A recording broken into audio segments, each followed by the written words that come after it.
ಭೂಲೋಕದ ಸ್ವರ್ಗದಂತಿದ್ದ ಬ್ಯಾಂಕಾಕ್ ಭೂಕಂಪದ ಹೊಡೆತಕ್ಕೆ ಸಾವಿನ ಮನೆಯಾಗಿದೆ. ಮಾಯಾ ನಗರಿ ಮಯನ್ಮಾರ್ನಲ್ಲಿ ಮಸಣದ ಮೌನ ಆವರಿಸಿದೆ. ಥೈಲ್ಯಾಂಡ್ ಸಹ ಭೂಕಂಪದ ಹೊಡೆತಕ್ಕೆ ತಣ್ಣಗಾಗಿದೆ. ಕೆದಕಿದಷ್ಟು ಮೃತದೇಹಗಳು ಪತ್ತೆಯಾಗ ರಕ್ಷಣಾ ಕಾರ್ಯ ಮುಗಿಯದ ಕಥೆಯಾಗಿದೆ. ಮಯನ್ಮಾರ್ನಲ್ಲಿ ಸಂಭವಿಸಿರುವ ಭೂಕಂಪ ಜನರನ್ನ ಅಕ್ಷರಶಃ ಆತಂಕಕ್ಕೆ ದೂಡಿದೆ. ಬೃಹತ್ ಕಟ್ಟಡಗಳು, ರಸ್ತೆ, ಸೇತುವೆಗಳು ಕುಸಿತು ಸಾವು ನೋವುಗಳು ಸಾವಿರಾರು ಜನ ಜೀವನವನ್ನ ಅಸ್ತವ್ಯಸ್ತಗೊಳಿಸಿದೆ. ಭೂಲೋಕದ ಸ್ವರ್ಗದಂತಿದ್ದ ಬ್ಯಾಂಕಾಕ್, ಮಯನ್ಮಾರ್, ಥೈಲ್ಯಾಂಡ್ ನರಕವಾಗಿ ಸಾವು ನೋವಿನ ಕೂಪವಾಗಿದೆ. ಯಮರೂಪಿ ಭೂಕಂಪಕ್ಕೆ ಬಲಿಯಾದವರ ಸಂಖ್ಯೆ ಕ್ಷಣಕ್ಕೂ ಏರಿಕೆಯಾಗುತ್ತಲೇ ಇದೆ. ಮಯನ್ಮಾರ್ ಮತ್ತು ಥೈಲ್ಯಾಂಡ್ನಲ್ಲಿ ಸಂಭವಿಸಿದ ಭೂಕಂಪಕ್ಕೆ ಬಲಿಯಾದವರ ಸಂಖ್ಯೆ ಏರಿಕೆಯಾಗುತ್ತಲೇ ಇದೆ.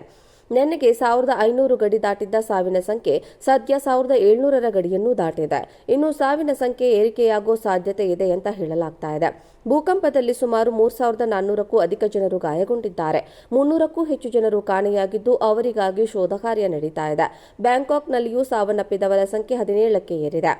ಬ್ಯಾಂಕಾಕ್ ಮೆಟ್ರೋಪಾಲಿಟನ್ ಪ್ರಾಧಿಕಾರ ಭೂಕಂಪದಲ್ಲಿ 32 ಜನರು ಗಾಯಗೊಂಡಿದ್ದು ಮತ್ತು 82 ಜನರು ಬಗ್ಗೆ ಇನ್ನೂ ಸುಳಿವು ಸಿಕ್ಕಿಲ್ಲ ಅಂತ ತಿಳಿಸಿದೆ. ಭೂಕಂಪದ ವೇಳೆ ಮಯನ್ಮಾರ್ನ ಕಟ್ಟಡವೊಂದರಲ್ಲಿ ಸಿಲುಕಿದ್ದ ತುಂಬು ಗರ್ಭಿಣಿಯೋರ್ವಳನ್ನ ರಕ್ಷಣಾ ಸಿಬ್ಬಂದಿ ರಕ್ಷಣೆ ಮಾಡಿದ್ದಾರೆ.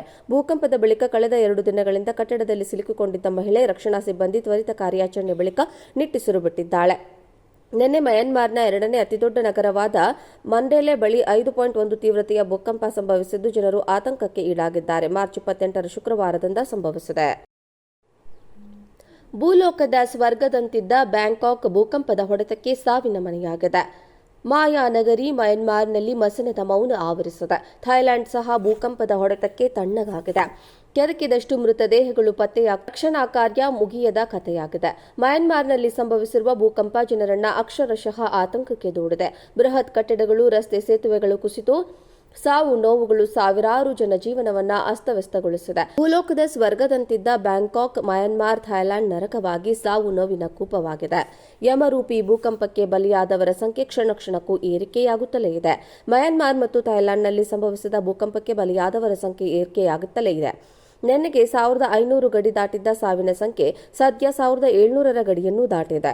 ಇನ್ನು ಸಾವಿನ ಸಂಖ್ಯೆ ಏರಿಕೆಯಾಗೋ ಸಾಧ್ಯತೆ ಇದೆ ಅಂತ ಹೇಳಲಾಗ್ತಾ ಇದೆ. ಭೂಕಂಪದಲ್ಲಿ ಸುಮಾರು 3400ಕ್ಕೂ ಅಧಿಕ ಜನರು ಗಾಯಗೊಂಡಿದ್ದಾರೆ. 300ಕ್ಕೂ ಹೆಚ್ಚು ಜನರು ಕಾಣೆಯಾಗಿದ್ದು ಅವರಿಗಾಗಿ ಶೋಧ ಕಾರ್ಯ ನಡೀತಾ ಇದೆ. ಬ್ಯಾಂಕಾಕ್ನಲ್ಲಿಯೂ ಸಾವನ್ನಪ್ಪಿದವರ ಸಂಖ್ಯೆ 17ಕ್ಕೆ ಏರಿದೆ. ಬ್ಯಾಂಕಾಕ್ ಮೆಟ್ರೋಪಾಲಿಟನ್ ಪ್ರಾಧಿಕಾರ ಭೂಕಂಪದಲ್ಲಿ 32 ಜನರು ಗಾಯಗೊಂಡಿದ್ದು ಮತ್ತು 82 ಜನರು ಬಗ್ಗೆ ಇನ್ನೂ ಸುಳಿವು ಸಿಕ್ಕಿಲ್ಲ ಅಂತ ತಿಳಿಸಿದೆ. ಭೂಕಂಪದ ವೇಳೆ ಮಯನ್ಮಾರ್ನ ಕಟ್ಟಡವೊಂದರಲ್ಲಿ ಸಿಲುಕಿದ್ದ ತುಂಬು ಗರ್ಭಿಣಿಯೋರ್ವಳನ್ನ ರಕ್ಷಣಾ ಸಿಬ್ಬಂದಿ ರಕ್ಷಣೆ ಮಾಡಿದ್ದಾರೆ. ಭೂಕಂಪದ ಬಳಿಕ ಕಳೆದ 2 ದಿನಗಳಿಂದ ಕಟ್ಟಡದಲ್ಲಿ ಸಿಲುಕಿಕೊಂಡಿದ್ದ ಮಹಿಳೆ ರಕ್ಷಣಾ ಸಿಬ್ಬಂದಿ ತ್ವರಿತ ಕಾರ್ಯಾಚರಣೆ ಬಳಿಕ ನಿಟ್ಟುಸಿರು ಬಿಟ್ಟಿದ್ದಾಳೆ. ನಿನ್ನೆ ಮಯನ್ಮಾರ್ನ 2ನೇ ಅತಿದೊಡ್ಡ ನಗರವಾದ ಮಂಡೇಲೆ ಬಳಿ 5.1 ತೀವ್ರತೆಯ ಭೂಕಂಪ ಸಂಭವಿಸಿದ್ದು ಜನರು ಆತಂಕಕ್ಕೆ ಈಡಾಗಿದ್ದಾರೆ. ಮಾರ್ಚ್ 28ರ ಶುಕ್ರವಾರದಿಂದ ಸಂಭವಿಸಿದೆ.